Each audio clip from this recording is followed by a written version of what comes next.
Yo les Phoenixous, ici le Phoenix des mangas. Aujourd'hui, on va causer de mes deux animés que je regarde cette saison. Alors installez-vous bien et laissez-vous guider.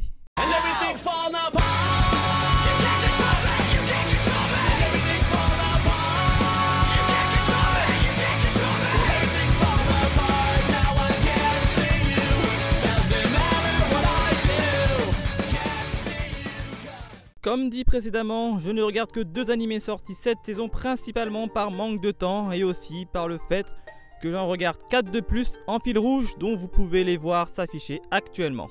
Allez, on passe au premier anime de cette saison et il s'agit d'Aono Exorcist Kyoto Saga et de sa saison 2.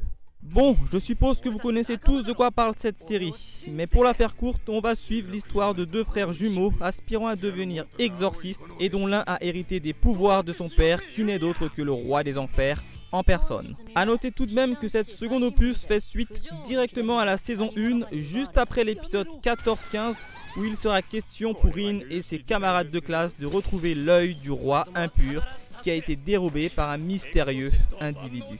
Alors il faut savoir que j'avais moyennement apprécié la saison 1, certes le début était très intéressant mais qui par la suite m'avait assez ennuyé. Alors concernant l'unique épisode que j'ai regardé pour le moment, la série redémarre de la même façon que la saison précédente, à savoir très rythmée, ce qui est déjà un plus. Niveau ambiance de la série, cela reste sur le même calibre également avec cette ambiance sombre et glauque qui est bien représentée. Niveau caractère design, il n'y a rien à redire, c'est excellent. Enfin concernant la bande son et notamment l'opening, elle claque littéralement les tympans. Et en même temps c'est le célèbre groupe Unverworld qui en est à la baguette. Bref, si vous avez aimé la première saison ou si comme moi vous l'avez trouvé mitigé, je vous invite à regarder ce nouvel opus qui, je l'espère, sera rythmé de la même manière que le début et ceci durant toute la série.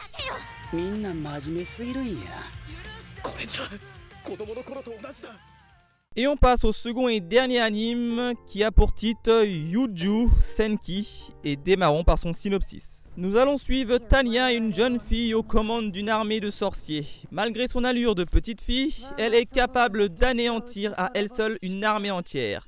Elle deviendra par la suite l'entité la plus dangereuse et la plus crainte, ce qui attisera toutes les convoitises. Et ben, pour un premier épisode, je m'attendais pas à voir énormément de scènes d'action.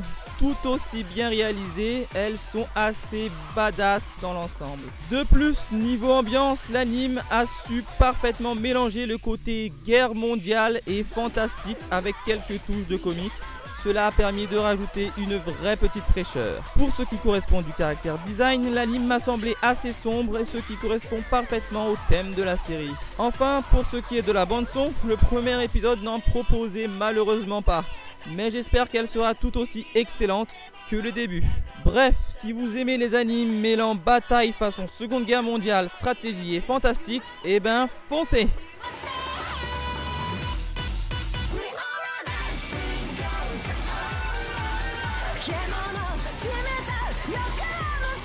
Voilà, c'est tout pour moi. Si vous aussi vous regardez des animes de cette saison, eh ben dites-les moi en commentaire.